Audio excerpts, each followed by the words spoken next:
En el caso de la ley de las proporciones múltiples o la ley de Dalton, que también se llama, no se ocupa solamente de un compuesto, sino lo que vamos a comprobar es dos compuestos generalmente. Dos compuestos que tienen algo en común. ¿Qué es lo que tienen en común? Que están formados por los mismos elementos. Pero ojo, los compuestos son distintos, no son la misma sustancia como hablábamos en el ejemplo anterior, sino que estos compuestos son distintos, pero comparten la propiedad de tener los elementos iguales, pero van a ver que están en distinta proporción. En el ejemplo de la fotocopia tienen el óxido cuproso y el óxido cúprico, que si ustedes observan, el óxido cuproso tiene 2 de cobre y 1 de oxígeno, y el óxido cúprico tiene 1 de cobre y 1 de oxígeno. Entonces me dice el ejemplo que en el óxido cuproso se verifica que 127 gramos de cobre se combinan con 16 gramos de oxígeno. Y en el óxido cúprico se verifica que 63,5 gramos de cobre se combinan con 16 gramos de oxígeno. Lo que tenemos que tener en cuenta que uno de los dos elementos tiene que permanecer en las dos muestras constante para verificar la ley. Ya les voy a explicar si no están constantes la masa de alguno de los elementos, cómo llevarlo a esa constancia, cómo llevarlo al mismo dato, al mismo número.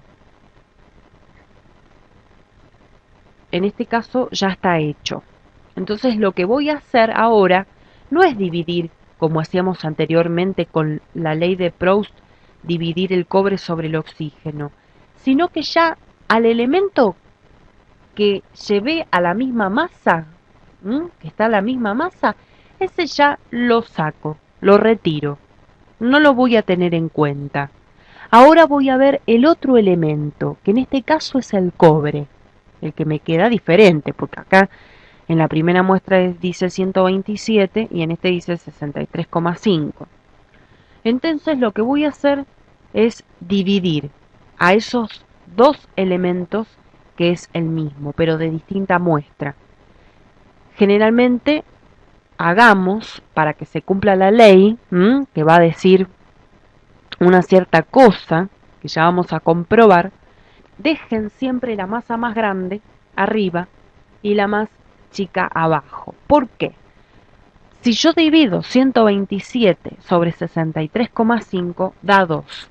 Compruébenlo con la calculadora, da 2. Entonces se está comprobando la ley, porque la ley dice, si se combinan dos elementos para formar varios compuestos distintos, ¿cuáles son los dos elementos? En este caso es el cobre y el oxígeno, pero está formando dos compuestos distintos.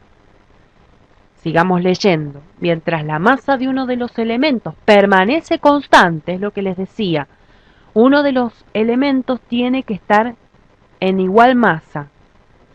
La relación entre las masas del otro elemento puede expresarse con números enteros y pequeños. Ahí está. El 2 es un número entero y pequeño.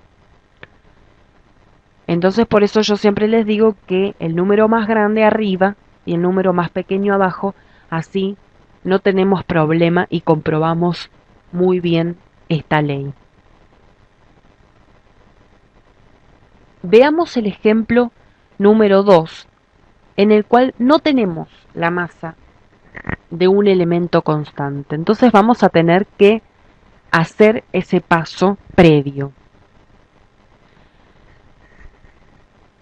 Obviamente ya no se trata de un mismo compuesto. Ustedes en la fotocopia lo que pueden hacer es comprobar la ley de Proust.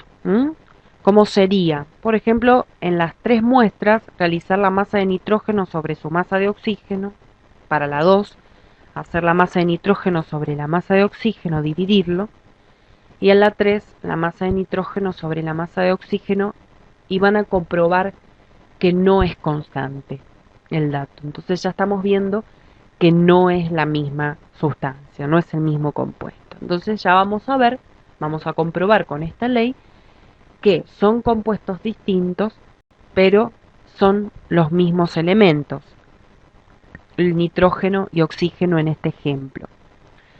Entonces hay que llevarlo un elemento al mismo dato. Acá en este ejemplo lo que se hizo fue llevar al oxígeno, pero ustedes pueden haber tomado el nitrógeno también.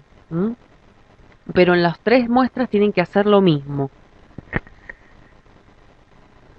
Veamos.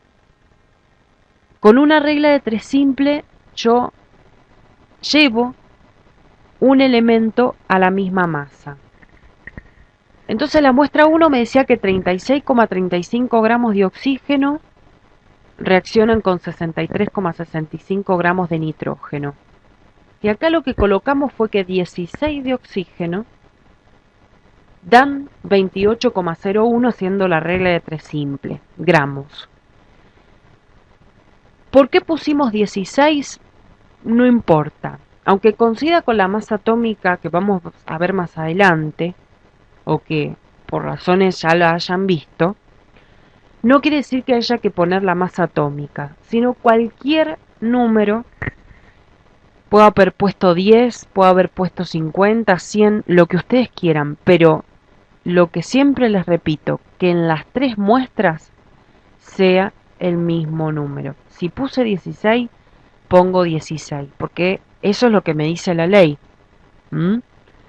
Para una masa constante de uno de los elementos. Si pongo 10 de oxígeno, acá también tengo que poner 10 en esta parte. Bueno, entonces para este, con 16, reaccionó con 28,01. Este me dio que con 16 se reaccionan 13,95 gramos de nitrógeno. Y en la 3, 16 lo hacen con 7 gramos de nitrógeno. Y ahora sí, recién ahora, lo que voy a hacer es dividir las masas de los elementos que me han quedado distintos. Ya el oxígeno lo saco, no lo voy a ocupar. Entonces, la misma referencia que les decía, el más grande dividido el número más chico. En este caso son 3 nitrógenos los que tengo. Entonces, lo que voy a hacer en el caso cuando tengo 3 nitrógenos es dividir el número más grande, que en este caso es 28,01, por el más chico, que es 7.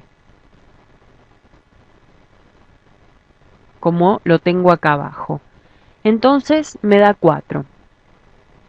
Y acá divido la muestra 1 y 2, que es el más grande, con el del medio. Y me da 2. Entonces las proporciones, las relaciones de las masas de estas 3 muestras, de estos 3 compuestos, es 4, 2 y 1. Siguiendo este procedimiento no van a tener ningún tipo de problema.